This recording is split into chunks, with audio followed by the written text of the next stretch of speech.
Pusat Data Nasional. Komite Edukasi kampanye Kapolsek dan Kapolres Jakarta Pusat. Kami lihat dari 4.340.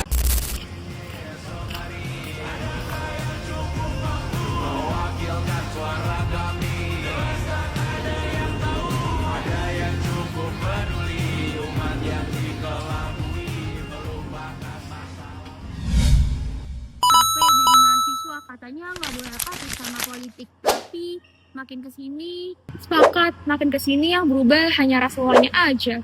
Setuju banget. Dan nggak cuma demo kali ini loh. Kalau misalnya kita perhatiin lebih nyata, patologi tuh muncul terus silih berganti. Entah korupsi lah, penyalahgunaan wewenang, atau kebijakan yang nggak berpihak.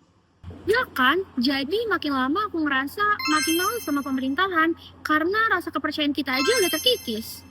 Kita aja mahasiswa udah nggak percaya sama pemerintah. Kasian deh sama masyarakat biasa yang nggak bisa akses informasi kayak kita. Takut malah mereka begitu percaya ke pemerintah. Rasa-rasanya kita tuh udah sampai ya di titik dimana percaya sama pemerintah tuh hal yang mustahil gitu. Ya ampun, komentar-komentarnya banyak banget. Lihat deh guys, masa pemerintah banyak banget dikomentarin sama masyarakat karena nggak percaya? Iya lagi sama kayak kita demo, kita bersuara, tapi abis itu hasilnya jadi tanya. Kalian juga mikir sih, kita tuh sebenarnya didengerin nggak sih? Atau yang didengerin cuma sebagian dari kita aja buat formalitas. Di tengah kejenuhan ini, muncul pertanyaan besar. Apakah suara kami benar-benar berarti? Atau semua ini hanya rutinitas perlawanan tanpa ada hasil nyata?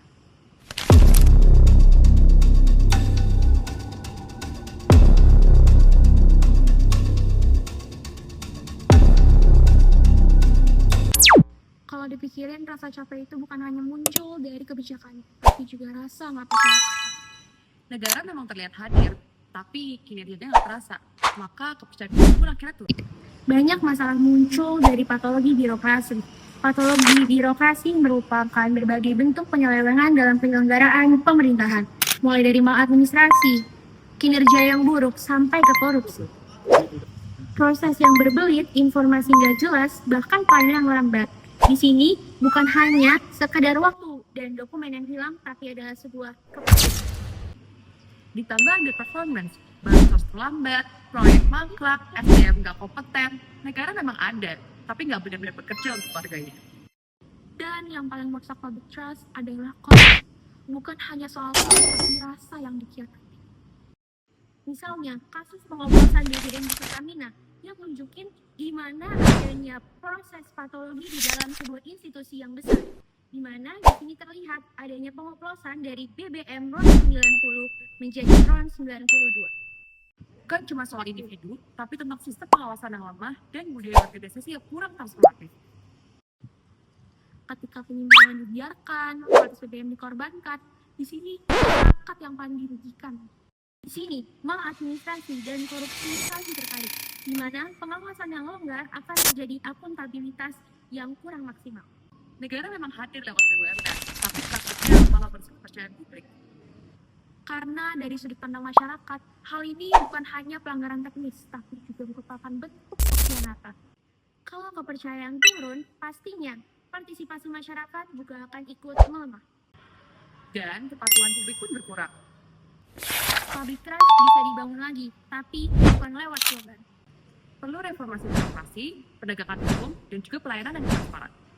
Sehingga kepercayaan akan muncul kalau birokrasi dapat berjalan dengan adil dan berpihak kepada masyarakat. Di titik ini, public trust bukan hanya konsep akademik, namun realita yang harus dihadapi.